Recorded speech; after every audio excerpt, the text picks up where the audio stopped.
Responda rápido. Quem é o culpado pelo baixo crescimento do Brasil?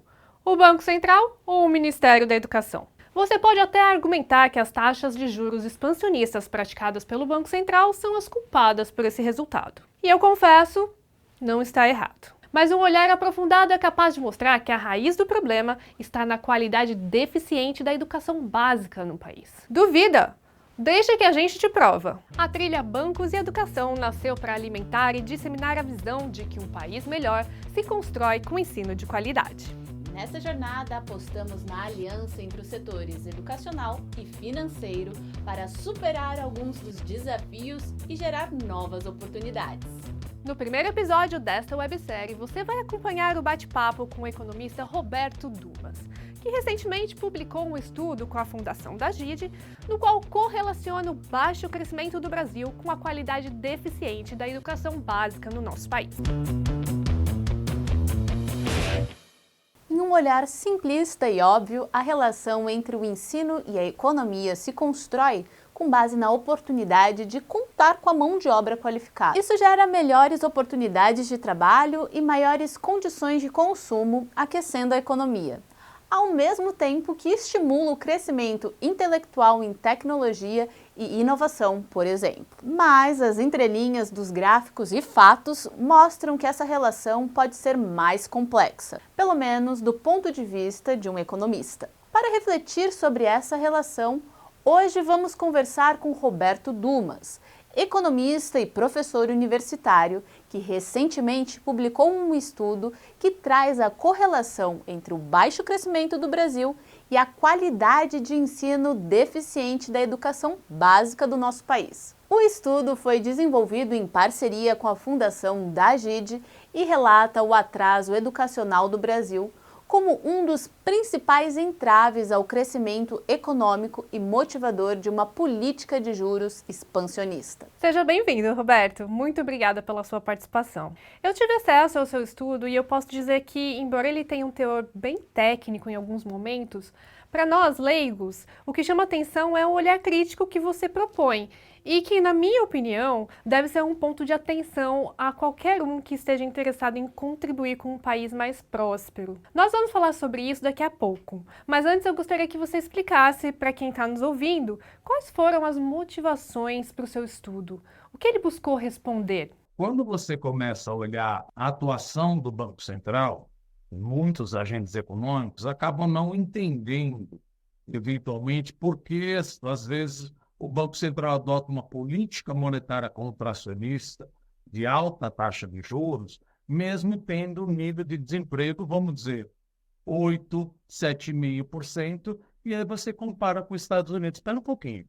Os Estados Unidos estão com uma taxa de desemprego, por exemplo, de 3,5% e 3,4%, e o Banco Central já está querendo abaixar a taxa de juros, e por um bom tempo o Brasil ficou com uma taxa de juros lá em 13, 13,75%, e o desemprego estava em 7,5%, 8%. Ou seja, o que está acontecendo? Qual seria essa explicação?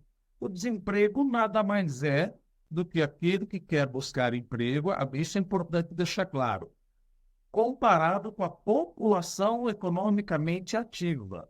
Não é a população do Brasil inteiro, ou seja, você tem um range de idade aí, ou seja, dos 15 até os 64, etc., e você está como a gente chama, na força de trabalho. Então, a gente pergunta, por que o Banco Central, ou os agentes econômicos, às vezes, não entendem que, mesmo tendo desemprego aparentemente alto, ainda bate na inflação? Porque o que a gente ouve, o que nós ouvimos? Olha, para bater na inflação, é importante que praticamente todos estejam desempregados. Todos, é modo de dizer, existe uma coisa chamada desemprego friccional. Então, vamos supor, uns 3% já começaria a bater na inflação. Por que o Brasil é 6,5% e 7%? Por que já começa a ter uma inflação de salários a partir de 6,5%, 7%, 7,5%? Isso foi que nós tentamos buscar a explicação utilizando como parâmetro, lógico, né? A nossa premissa seria o precário sistema educacional fundamental que a gente tem. Você relaciona as altas taxas de juros com o baixo crescimento do país, mas afirma que essa ótica da política monetária mais permissiva faz sentido a curto prazo. Só que não é suficiente quando você olha sob a ótica da oferta agregada a longo prazo. E aí você usou um termo que é o PIB potencial. Você pode explicar para a gente o que é o PIB potencial e como ele se relaciona com essa questão da mão de obra, fazendo uma ligação com a questão de emprego e desemprego?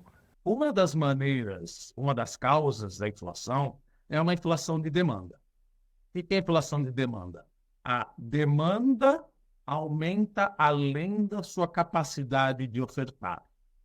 Consequentemente, os empresários sobem os preços, o que é normal em todo lugar. Se você tem uma demanda por determinado produto que não seja ostentatório, etc., e não tem esse produto, o preço sobe.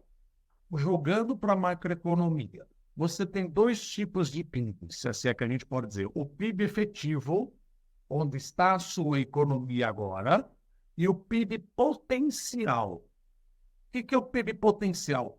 Todo mundo está trabalhando, todo mundo que seja capacitado está trabalhando, as fábricas estão em plena capacidade, as máquinas estão trabalhando, então eu vou querer crescer. Eu sempre comparo o PIB potencial como um muro. O PIB efetivo vai crescer, vai chegar uma hora que ele vai bater no PIB potencial. Todo mundo qualificado já está trabalhando, as máquinas estão a pleno vapor, mas eu quero baixar os juros para aumentar a atividade econômica. Não vai adiantar, porque eu não consigo ofertar mais do que a população está pedindo. A população está pedindo mais bens e serviços. E dada a minha falta de educação, parece que falta de educação é ser grosseiro, dada a falta de educação, falta de produtividade, eu não consigo produzir o que você está pedindo. Consequentemente, o preço sobe. Então, urge que o PIB efetivo cresça, mas o PIB potencial venha para cá. Como é que o PIB potencial poderia vir para cá? Claro que tem o lado da formação bruta de capital, mas veja, olha que interessante como é básico. A produtividade do trabalhador é crucial para o PIB potencial. Como assim? Ana, você estudou, você fez a tua faculdade, você fez o teu ensino médio, o teu ensino, então você é uma pessoa qualificada. No ano passado, você conseguia produzir 10 carros por semana. Esse ano, você consegue produzir 20 carros por semana. Por quê? Você é mais educada, você é mais produtiva. Consequentemente, o PIB potencial se desloca para a direita. E aí você abre um espaço para a economia crescer sem pressão inflacionária. Só que acontece que, buscando nos dados, você vai olhando várias bases, Education at a Glance, o PISA, Program for International Students Assessment, por exemplo, 43% da população brasileira não tem um ensino médio. E no PISA, se você me permitir, 2018, saiu 2022 já, de 77 países, o Brasil pegou 57ª posição em leitura. Em matemática, 77 países, 69ª, ou seja, tem 8 países pior que a gente. Em ciência, 64ª posição. Então, veja, a nossa capacidade de crescimento está limitada com a falta de educação da classe trabalhadora, nós, todo mundo, e nós não conseguimos produzir mais com menos. Porque você fala, mas não poderia botar mais gente? Não, primeiro que o bônus demográfico no Brasil está acabando.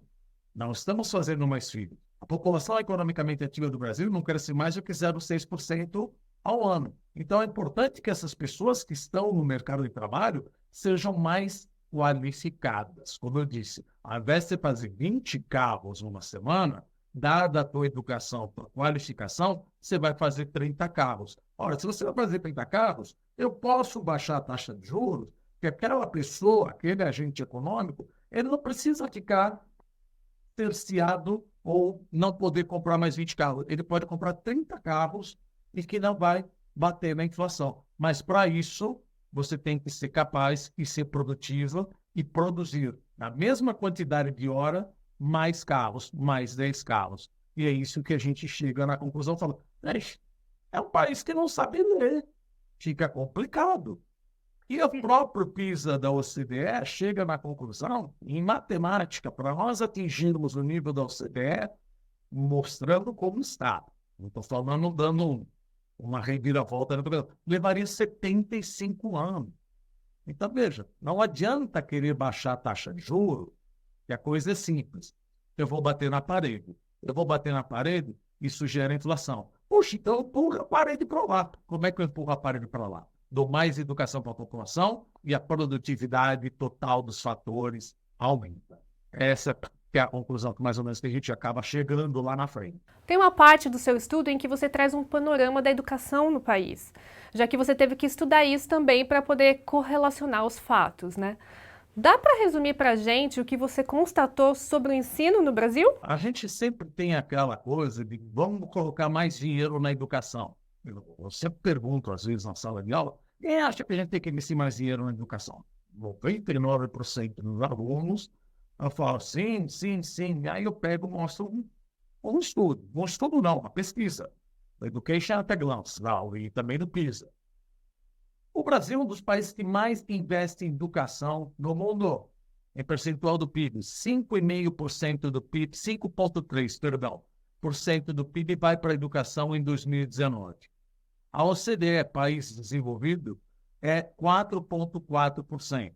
E aí o cara provavelmente, com certeza, com toda a razão do mundo, fala, não, espera um pouquinho. Percentual do PIB não mostra se ele está investindo muito ou pouco. Tá bom, então vamos fazer uma análise. Vamos ver quanto que o Brasil investe por estudante, por ano, em cada segmento do ensino. Então, aqui eu peguei, por exemplo, no fundamental, nós investimos $3.873 por ano, por estudante. A OCDE investe, países da OCDE, investe 10.316, ou seja, eu invisto 30% do que investe os países que dão mais certo no ensino fundamental. Não, mas espera um pouquinho, como é que o Brasil gasta tanto dinheiro se não investe só 30%? Só que na parte da universidade, o que acontece? O Brasil investe $15.364 por estudante. E um país desenvolvido, 14.072. E quando você vai olhar nas pesquisas, você vê que Coreia, Japão, Taiwan, China, etc., todos que cresceram, etc., eles investiram muito mais no começo em ensino fundamental do que na universidade. De novo, não precisa ser expert de educação. Primeiro, você precisa ensinar a criança a ler, escrever, etc. Depois, eventualmente, ela sabendo o básico do básico do básico, talvez você nem precise investir tanto na faculdade, porque ele já pode seguir o ritmo sozinho. Não estou dizendo, pelo amor de Deus, que não deve fazer investimento no ensino superior. Claro que precisa, mas não adianta gastar todo o meu dinheiro no ensino superior se eu estou formando praticamente semi-analfabetos. Ou seja, você pega vários estudos que mostram que vários alunos de 15 anos, eles conseguem ler 2 tiras, 2 parágrafos, mas não conseguem interpretar, falar. O que você leu? Ele não consegue explicar. Olha, eu li, mas o que você leu? Ele não consegue explicar.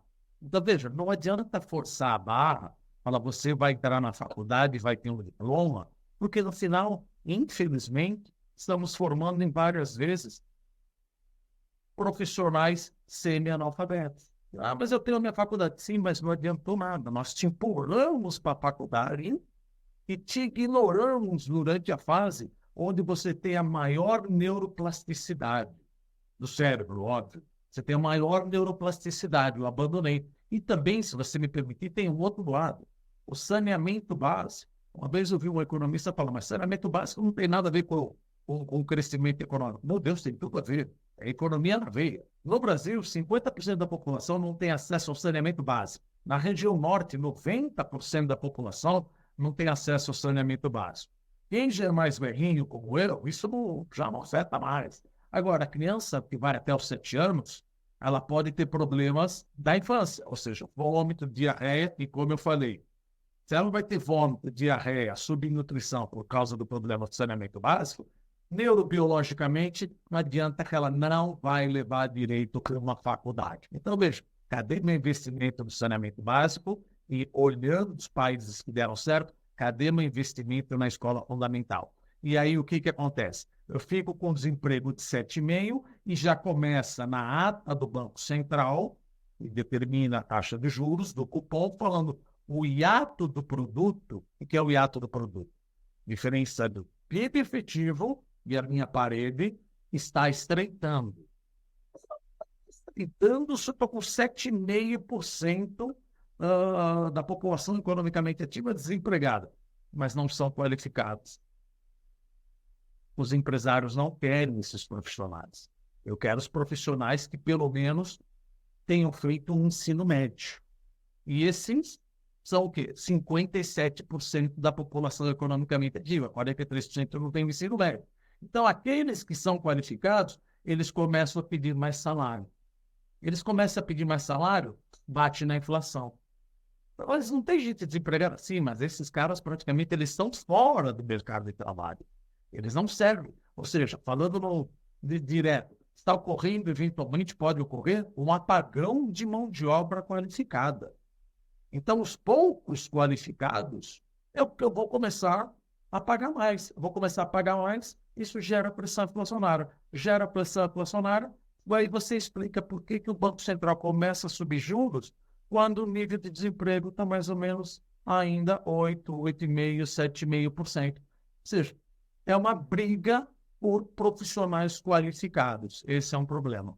Há pouco você falou que levaria 75 anos para a gente melhorar o cenário do ensino no Brasil, se a gente começasse a movimentar a nossa política de educação agora.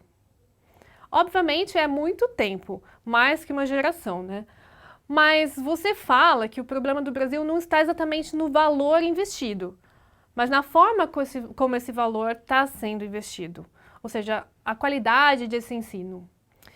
E o seu estudo ele não traz exatamente soluções para essa questão, mas você, como educador, deve ter uma opinião.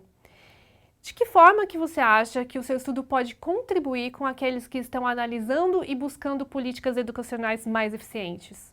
Necessariamente que está analisando a política educacional mais eficiente, mas parece que muitos formadores de opinião e formadores de política econômica acabam não dando a devida importância à educação, acaba só batendo na taxa de juros. Você bate na taxa de juros, a culpa é do Banco Central. Veja, o Banco Central ele tem uma meta. A meta é o quê? Segurar a inflação em 3%. Se a inflação for acima de 3%, for para 4%, 5%, etc., ele tem que subir a taxa de juros. Então, de novo, a paredona. Como eu não tenho gente qualificada para trabalhar, eu estou quase batendo na paredona. Então, estou querendo alertar o seguinte: aqueles que só ficam no aspecto de se baixar juros, essa minha mão fechada vai querer romper essa parede. E eu não vou ficar mais inteligente, as pessoas não vão ficar mais produtivas com menores taxas de juros. Elas vão comprar mais, elas vão querer comprar mais, o que é ótimo, só que, dada a minha precária produtividade, eu não consigo fazer. Por exemplo, agora, se você me permite, é o momento de arranjar renda. Por exemplo, o salário mínimo é um horror. Não é discussão, não consegue pagar uma cesta, etc. Tal. Só que de 1996 a 2022, o salário mínimo, além da inflação, subiu 90%. Aí fica a pergunta: será que a produtividade do trabalhador brasileiro subiu 90%? E aqui eu peguei uns dados, por exemplo. Nós estávamos comparados com o Japão em 1965. Em 1986, a Coreia ultrapassou a produtividade do trabalhador brasileiro. Coreia e Japão foram embora. A produtividade do trabalhador brasileiro é praticamente a mesma desde 1988. Ou seja, apesar do salário mínimo, em parte, ser pequeno, ser baixo, e não conseguir comprar o que mais você precisa, dada a nossa precária educação, ele é caro. Ele é muito alto. Então a gente fala, não use o salário. O salário é uma coisa errada. É o CUT, custo unitário do trabalho. E que é isso? É o salário dividido pela produtividade do trabalhador. Ora, é só ver o que a gente vê por aí, acaba analisando, que provavelmente, aliás, não é provavelmente, isso já é um dado, a produtividade do trabalhador brasileiro não subiu 90%. Olha aí um ponto para a desindustrialização. Mas eu ganho pouco. Sim, mas infelizmente, macroeconomicamente, nem esse pouco eu mereço. E o que acontece? O fluxo de caixa da empresa acaba sendo prejudicado. Veja, Ana, eu estou te contratando porque baseado na tua capacidade de produzir 30 carros. Tudo bem? Mas você produz 20 carros. Ora, então eu estou te pagando mais do que macroeconomicamente você merece. Isso vai prejudicar meu lucro operacional. Verdade. Isso vai prejudicar meu lucro líquido. Verdade. Isso vai prejudicar meu lucro acumulado. Verdade. Isso vai prejudicar meu patrimônio líquido. Verdade. O que eu faço com você? Te mando embora e vou fazer outsourcing na China. Olha a desindustrialização. Como, às vezes, a gente pega que vários governos falam, preciso fazer uma política de reindustrialização. Eu não vejo educação. Eu vejo mais conteúdo local, mais dinheiro, mas cadê ensinar o menino, o moleque, a fazer uma indústria naval? Com mais dinheiro, eu não vou ficar inteligente. Não adianta fechar a porta do país, não deixar entrar o drilling unit e vai para explorar o pré-sal, que eu não vou conseguir competir com os coreanos, com o pessoal de Singapura. Isso não adianta. Então, eu queria ver uma política industrial onde o pessoal fala, a política pública diz, gente, a política industrial, primeiro, precisa endereçar o problema da falta de educação primária. Estávamos discutindo o acordo do Mercosul e da União Europeia. Já faz 22 anos que estamos discutindo isso daqui. Ora, foi uma geração. Se eu tivesse começado há 22 anos atrás, se eu tivesse feito direito, talvez eu já tivesse uma boa classe trabalhadora. Mas não, estamos querendo nos defender e falar, o problema sou eu. Eu não sou competitivo. Eu não sou inteligente. Eu não sei fazer. Bom, então vamos fazer o seguinte, fecha as portas, não vamos comprar de fora, que aqui a gente permanece com o emprego. Isso ajuda 50 mil trabalhadores e prejudica 215 milhões de pessoas que vai comprar um produto pior e mais caro. Isso não é uma boa política macroeconômica. A palavra produtividade está muito presente no seu estudo e quando eu ouço ela, vem na minha cabeça um tema que é super atual, que é o ChatGPT. Muito tem se falado sobre o avanço da inteligência artificial e quanto isso vai influenciar as relações de trabalho, substituindo, inclusive, diversas profissões. O fato é que, seja isso verdade ou não, a proposta dessa tecnologia é proporcionar uma maior eficiência e produtividade no trabalho. Como que você vê a transformação digital e, mais especificamente, a chegada da inteligência artificial generativa ante essa necessidade do Brasil de elevar a produtividade de mão de obra? É inexorável. O mundo acaba se desenvolvendo com a primeira revolução industrial, segunda revolução industrial, terceira revolução industrial, a primeira revolução digital, segunda revolução digital. Não dá para parar as novas descobertas que o mundo faz. Já dizia Schumpeter, a antítese do capitalismo é a estabilidade. Para você não ser medíocre e sempre ser o mais produtivo, você precisa de um foguinho embaixo de você para falar, olha, eu preciso estudar mais. E agora tem a Ana fala mandarim, a Ana fala português, ela fala inglês, ela fala russo, ela tem a metade da minha idade e quer ganhar metade do que eu. Quer dizer, se eu não correr atrás, eu vou morrer profissionalmente. E é normal, profissões desaparecem. Veja cobrador de ônibus, não precisa mais. Meu avô fazia chapéu de Panamá. Chapéu de Panamá, então, para que serve? Não serve. Profissões morrem. E digo outra, por exemplo, professor. Depois da pandemia, olha que a gente acaba dando aula online. Eu preciso me reinventar. É necessário, você não, mas eu só sou cobrador de ônibus. Pois é, você não é mais necessário. Você precisa se reinventar. Se você não se reinventar, você vai ficar fora.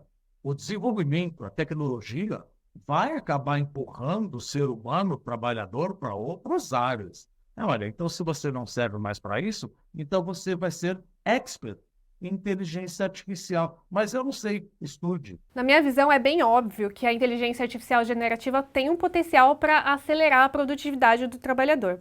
Mas tem uma questão importante que é o seguinte: você só vai elevar a produtividade daquele que é qualificado para lidar com essa nova tecnologia. Então, só faz sentido pensar nessa ferramenta para reverter o PIB potencial se você tiver esse letramento digital no ensino de base. Porque para você chegar nesse nível de poder usar a inteligência artificial para elevar a sua produtividade e não perder o seu emprego, você tem que ter estudo. É óbvio, é uma coisa que a gente faz comparações que parecem meio antipáticas. Vamos investir em inteligência artificial, a indústria 5.0. Sim, mas se eventualmente grande parte dos trabalhadores a gente não sabe ler o manual de lava-louça, como é que eu vou investir nisso daí? É óbvio, pelo amor de Deus, ninguém está dizendo que esses trabalhadores que já estão nos seus 60 anos devem ser jogados para escanteio. Precisa de uma política pública para que ele tenha a sua aposentadoria. Então, olha só como mexe em tudo. Preciso rever a reforma da aposentadoria da Previdência, preciso rever como eu estou estudando, ajudando as minhas crianças, e conforme o tempo passa, você entra num outro estágio de evolução. O problema é que o Brasil parou em educação. Parou. Você fala, mas educação tudo bem, o importante é o juro. Não, o juro é uma consequência da falta de educação, da falta de PIB potencial, que por sua vez é a produtividade do trabalhador que não tem educação. Quero crescer, daqui você não vai. Eu não consigo produzir mais, eu não sei produzir mais, eu não sei utilizar a inteligência artificial. Poxa, mas a Ana está desesperada querendo produzir mais. Tá, se ela está desesperada, consumir mais. Ela está desesperada querendo consumir mais, eu não consigo produzir mais o que ela quer, como eu falei na primeira pergunta. Subo o preço, o Banco Central, opa, parou. Minha função aqui é segurar a capacidade aquisitiva da moeda. Ou seja, a inflação, nós já vimos. De 1980 a 1994, a nossa inflação foi de 12 trilhões percentuais. Isso gera pobreza. A gente precisa entender que o Brasil, para aumentar ou para ter um crescimento sustentável, todos têm que ir para o céu. O PIB potencial e o PIB. PIB potencial e o PIB. Mexer só na taxa de juros, ele vai bater na parede e eu não sei fazer o que você quer. Eu não sei fazer o que acontece. Eventualmente eu entro numa fragilidade externa. Você vai e importa. Quando você fala da questão da educação, com esse acelerado desenvolvimento da tecnologia, além de ter que melhorar o conhecimento em matemática, literatura e ciências, você ainda tem que introduzir a educação digital nesse desafio, né? Se o Brasil já tivesse com níveis bons de matemática, ciências, todas essas disciplinas, ainda assim já seria um desafio introduzir a educação digital. Imagina com essas deficiências. E, inclusive, esse é um tema que a gente vai explorar mais ao longo dessa websérie. É um alerta do tipo, vocês estão olhando o remédio errado. A taxa de juros não é achar que vai fazer o país crescer à vontade. Parar, entrar exatamente na causa da nossa doença. Falta de competitividade. E o que é pior, quando a gente fala competitividade, alguém vem com uma história de nova política industrial e fala, então fecha as portas. Não deixa vir coisas boas e baratas para cá. Vamos deixar com que as nossas pessoas que não sabem ler e escrever corretamente, os façam. Poxa, então vou comprar uma coisa pior e mais cara. Isso não é uma boa política macroeconômica. A taxa de juros é a consequência. É uma consequência da falta de educação. Isso sem dúvida nenhuma. Roberto, foi muito legal a gente poder trazer esse olhar para a nossa comunidade que está diretamente envolvida com o ecossistema financeiro. Muito obrigada pela sua participação. Um abraço. Assim chegamos ao fim do primeiro episódio da websérie Bancos e Educação. E eu sei que você quer ouvir mais sobre as mudanças que as transformações tecnológicas estão gerando no mercado de trabalho. E esse será o tema do nosso próximo episódio. Então aproveite para se inscrever no canal e ativar o sininho para ser avisado quando ele... E se você gostou desse conteúdo, não deixe de curtir esse vídeo. Até a próxima semana!